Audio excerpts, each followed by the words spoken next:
عائشہ رضی اللہ تعالی عنہا نے ایک موقع پہ افطار ہوا، نمک پانی جس چیز سے بھی ہوتا ہے، تو کھانے میں زیتون کے تیل میں چپڑی ہوئی روٹی تھی، یعنی زیتون کا تیل لگا ہوا تھا۔ تو افطار کھانے کے وقت عائشہ نے آپ صلی اللہ علیہ وسلم سے فرمایا کہ اگر اس روٹی کے ساتھ جس کو زیتون لگا ہوا ہے اگر سالن بھی ہو جاتا تو کتنی اچھی بات تھی۔ تو آپ نے فرمایا کہ عائشہ اگر روٹی کے ساتھ زیتون کا تیل ہو تو پھر کیا سالن کی ضرورت رہ جاتی ہے؟ کہ جب روٹی کے ساتھ زیتون کا تیل موجود ہو تو کیا پھر سالن کی ضرورت رہ جاتی ہے؟ آپ اس نبوی دسترخوان کا موازنہ افطار کے ذرا اپنے دسترخوان سے کریں۔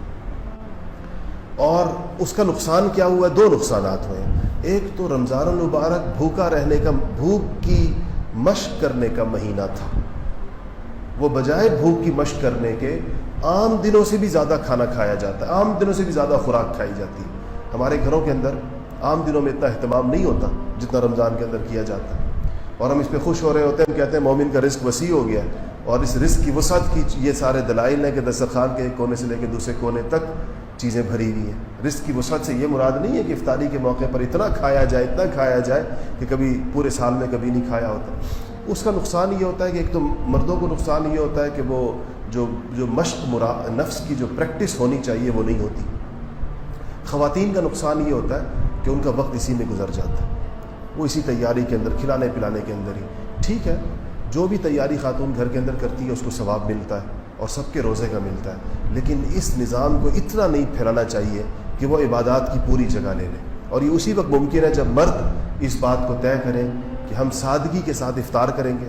صحیح بات یہ ہے کہ اس کی جو آئیڈیل وہ ہے نا، کیا کہنا چاہیے، سچویشن ہے اس کے لیے، وہ یہ کہ مسجدوں کے اندر افطار کیا جائے مختصر سا۔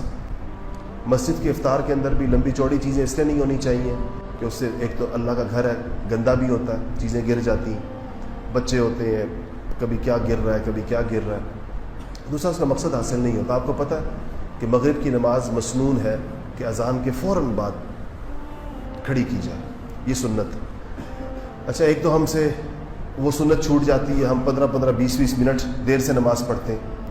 بس یہ تو ہمارے ہاں اب مسجدوں میں رواج آ گیا، ہم 2 منٹ بعد مغرب پڑھتے ہیں، ورنہ فقہی کتابوں کے اندر لکھا ہے کہ مؤذن اذان دینے کے بعد بیٹھے نہیں، وہ سیدھا اقامت کہے اس کے بعد۔ یہ سب سے اعلیٰ ترین مغرب کی نماز ہے کہ مؤذن نے جب اذان کہہ دی، پرانے زمانے میں مؤذن مسجدوں کے باہر چھت کے اوپر چڑھ کے اذان دیا کرتے تھے، تو اذان دینے کے بعد مؤذن سیدھا آئے اور اقامت کہے، یہ اصل اس کا اصل سنت ہے مغرب کے اندر۔ اور وہ ہم سے کیا چھوٹے، بلکہ آپ نے دیکھا ہوگا کہ مغرب کی افطاریوں کی وجہ سے مردوں کی مغرب کی جماعت ہی چھوٹ جاتی ہے۔ ایسا ہوتا ہے یا نہیں ہوتا؟ اب فرض روزہ رکھا اور مغرب کی جماعت ہی چھوٹ گئی۔ کیوں چھوٹ گئی؟